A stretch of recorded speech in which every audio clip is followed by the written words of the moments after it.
Hello there, I'm Lloyd Evans. Welcome to the attic. It's time for another voicemail. Today's voicemail is from an anonymous caller. Let's listen to what they have to say. Hey Lloyd, I have been PMO for about a month now, and yes, you can use this in your YouTube channel. Just leave my name quiet. I don't want to give anyone any conclusiveness. I'm very fortunate that my circumstances allow me to disappear overnight. New apartment, new phone number, basically overnight. They're never going to know where I went, and I'm not writing any letters or meeting with any elders. Waking up and realizing just how vile and evil and corrupt this organization is, for me to do that would be treating it with some kind of legitimacy, and I'm not giving them anything ever, ever again. But the three things I wanted to throw at you. The first thing is I know sooner or later I'm going to come across witnesses, whether they be ones I already know or new ones that are going to come to the door at some point in the future. And what I've been doing and what I've actually been having fun doing is going over the material and making a biblical case against the things that they preach.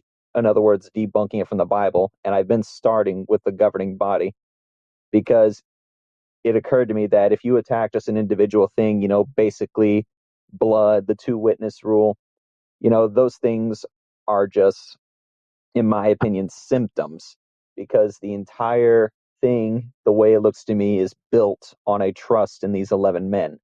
And I feel like that if you start there, then you can start to shake the foundation of JW belief. So I feel it's critical to start there, but that's just my opinion. The second thing is, in my old congregation, there's a family who I still to this day love very, very dearly. The mom, she's always had one foot in, one foot out. But the dad, he's not a witness by any means, and he's just a regular guy. Just imagine a dude and you thought of him. But at the same time, it's a man I deeply respect, and knowing what I know now, I want to write him a letter, basically warning him, what his daughters are getting into, you know, and not even just with the CSA, but at a certain point, the organization is going to force all four of his daughters to make the decision. It's either the organization or them. Do you want to be loyal to Jehovah, or do you want to be loyal to the man who's unknowingly being influenced by the devil? As their father, he has the right to know that, and I feel it's essential that he does know it. I just want to know how you'd handle that. And the third thing I want to get your 2 cents on, um, do you can you imagine a way we can perhaps get John Oliver to do a story on Jehovah's Witnesses, the organization? Because that man has the ability to condense very complex and very large stories down to just a 30-minute video. So that's just my 2 cents. I just want to know what you think. Yeah, just again, feel free to use this. Thank you for all you do. And thank you for being a place that XJWs can go to, because one of the tactics is they do make you feel alone. And because of people like you, we're not. So keep doing what you're doing, man. Keep fighting the good fight. Take care. Thank you so much for your voicemail. That was really lovely and sweet what you said towards the end there. I've said before that the voicemails really are my way of opening up the channel to my viewers and making sure that their voices get heard. I really admire the fact that you've been able to make a clean break from the organization at a relatively young age. I don't know your age, I don't know how old you are, but you sound relatively young. You certainly sound younger than me. So it's wonderful that you've been able to, as you say, disappear overnight. Normally, I would advise people to kind of do a very gradual fade. But if you've been able to just line everything up in advance so that you've been able to just make a clean break, I'm sure that will have been very beneficial to you, and kudos, I really respect the way that you've been able to do that, and it sounds like you are in a good headspace with regards to the organization and not owing them anything. Your life's ahead of you, and I really think that's a wonderful thing. You do ask a few questions. You mention the possibility of Jehovah's Witnesses talking to you and what you would say to them, and the possibility of debunking their teachings using the Bible. Obviously, on this channel, I've made many videos where I've explained how certain Jehovah's Witness teachings, not all of them, but a good chunk of them, are unbiblical. And look, it's a little bit complicated when it comes to speaking to Jehovah's Witnesses in person. I have done a series which perhaps it would be worthwhile checking out if you haven't seen it already, Talking with Jehovah's Witnesses, where I approach Jehovah's Witnesses doing cart work in the street. And what I do is I just apply a very subtle approach where instead of being combative or trying to win arguments, I just apply what's known as street epistemology. I just try to sow seeds. So the objective is to not demean them or make them feel defeated or like I've scored points against them. The objective is to just leave them with something that might lodge in their minds, even if only on a subconscious level, where they go away and think, that guy had a few things to say that have got the cogs whirring. So that's really the objective that I would advise if your plan is to make a positive, productive impact through your conversations. And I guess it really depends on the setting. So if you're being approached by Jehovah's Witness family members or Jehovah's Witnesses who know that you used to be a believing Jehovah's Witness, you can drop the pretense and by all means respectfully explain your position and point out that, for example, the governing body arrangement is not a biblical teaching. The words governing body do not appear in the Bible. You can point all of this stuff out. Even in that setting, though, it's worthwhile doing it as tactfully as possible, because very, very quickly the shutters can go down. If you're a Jehovah's Witness and you feel as though you are being exposed to apostate lies, which is how they view it, the cognitive dissonance kicks in, and ultimately they fall back on their programming because they don't want to know that it's false. Their lives will be so much easier in their minds if what they believe is true. So even if what you're saying makes sense, in the back of their minds they'll be thinking, okay, what he's saying makes sense, but he must be wrong in some way. I'm just not smart enough right now to understand how he's wrong. So I need to forget about what he's said and just focus on what the organization is telling me. That's the mindset of a Jehovah's Witness. And I think it's sometimes easy for us to forget that mindset once we get out. And I was the same, when I woke up, I just thought it would be as simple as sitting down with my father, for example, showing him some printouts of like the UN newspaper article that exposed the ties with the UN and that kind of thing, and showing him all this stuff, and the penny would drop and he would just realize he was being lied to and everything would be fantastic. But of course, that's just not how it works. So I get your enthusiasm, but maybe just manage your expectations a little bit. Try to remember what it was like for you when you were believing, and try to approach any conversation as tactfully as possible with the objective of not scoring points, of not winning battles, but simply of sowing seeds.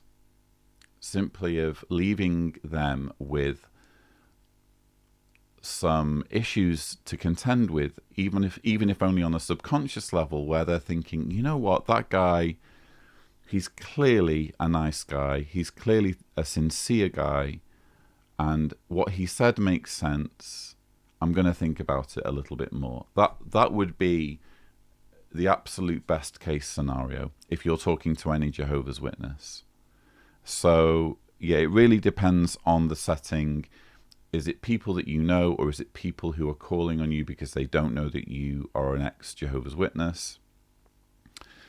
In whatever setting, just try to be as gentle as possible and make it your aim just to sow some seeds rather than win battles. On your second question of your friend who has 4 daughters who are Jehovah's Witnesses, but he's not a Jehovah's Witness himself, you ask whether you ought to warn him, and you're pondering doing this via a letter. Look, he's your friend, and these are decisions that you get to make. I don't get to make these decisions for you.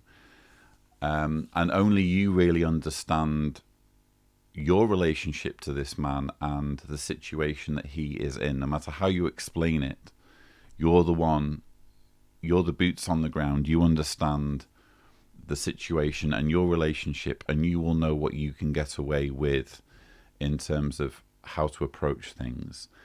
I would only suggest that a face-to-face conversation might be the way to go rather than writing a letter. Because if you write a letter, I mean, I've written letters before to people I care about to explain my position, but if you write a letter, things can seem very, very serious and a little bit unnerving, and the temptation for this guy might be to think, whoa, this guy is telling me things that could cause friction between me and my daughters. He may be sincerely motivated, but this stuff could cause a real problem in my family. I'm just going to put this letter to one side or bin it and hope that this somehow resolves itself. And it might cause him to distance himself from you in some way. If it's possible to have this conversation in person, and again, in a very unassuming, gentle way, where it's obvious from your body language, because that's one thing that you can't have in a letter is body language. You know, there's so much of the way we communicate when we're talking to people is through our body language. And when you write a letter, you get rid of all of that. So you can't use any charm. You can't convey your sincerity as easily as you can do in person. So try, if you can, to have this conversation in person. Try to go for a beer or something and just say, look, man, what I'm going to say to you might be a little bit uncomfortable, but you need to understand that the reason why I'm saying this to you is because I really care about you and you're really, really important to me. And I want you to be able to look out for your daughters. And I know that you do look out for your daughters, and this is something that you will want to know about, and I would want to know about it if I were in your shoes. And if you say that, if I were him, I'd be thinking, okay, I've got to hear this, you know? Whereas if he just gets a letter, again, it's just a little bit more, there's a little bit more emotional detachment because it's just words on a page. If you feel it needs to be a letter, then go ahead, write the letter. Again, just trying to be as tactful as possible. But I applaud you for looking out for your friend in this way and caring so much about the plight of those you've kind of left behind, or people that you know personally who are under the thrall of the organization. And finally, you ask about John Oliver and whether we can get John Oliver to do a piece on Jehovah's Witnesses. Well, that would be lovely, but in my experience, one of the biggest obstacles that we are up against in the world of ex-Jehovah's Witness activism is a near total indifference from the media. It's improved in, let's see, how many years has it been? 2011 was when I started. So that's 14 years of activism. So it's improved over the 14 years of activism. We have had some quite significant media exposure, including the Leah Remini special that I was honoured to be involved in 2018. There's been some big things, but I can remember right at the beginning, I helped out in an article that got published in, I think it was The Independent. It was when Jehovah's Witnesses described apostates as mentally diseased.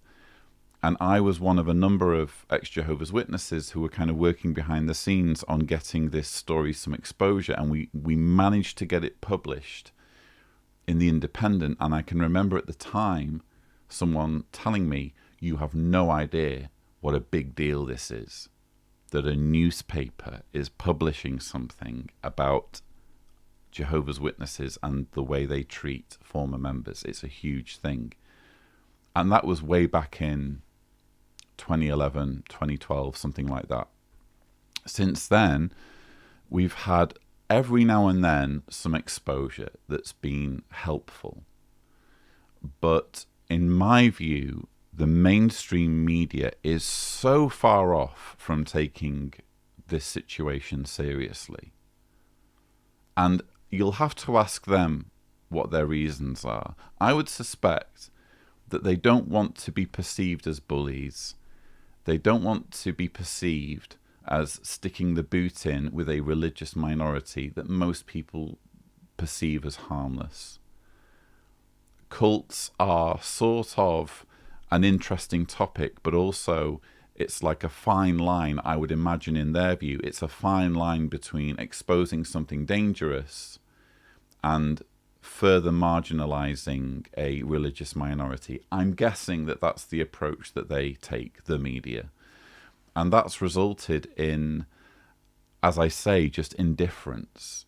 And I think I've said before on this channel that in order for there to be really meaningful change and cults like Jehovah's Witnesses held accountable, we really do need the media to step up. Unfortunately, they're not doing that right now.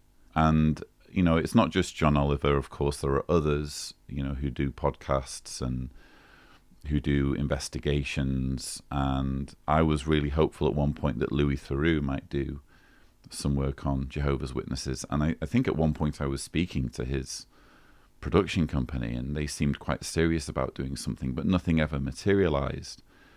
Again, there just seems to be this glass ceiling when it comes to how much exposure we can get for our particular part of the battlefield when it comes to fighting against injustice and cruelty. So look, it would be lovely. Feel free to try and reach out to him yourself. I think it's always worthwhile for any of my viewers, if they have a particular celebrity in mind, for them to try and email them. You know, you don't lose anything.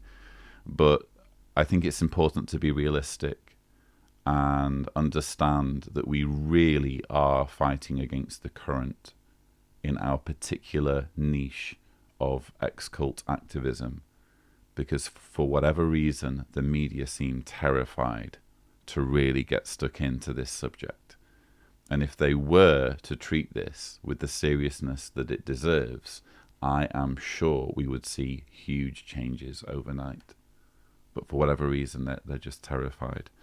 So those were my thoughts really on all of your questions. Again, hugely impressed with the way you've dealt with your situation. I'm full of admiration for you being able to extricate yourself from Jehovah's Witnesses, again, at a relatively young age. And I wish you all the very best. Maybe at some point I'll be able to interview you on the channel. Who knows? But that's all I have for now. Don't forget that if you would like to leave a voicemail, the thing to do is go to speakpipe.com/Cedars, remembering to indicate clearly if you don't want me to broadcast your message on this channel. I hope you've enjoyed this video. Thank you so much for watching.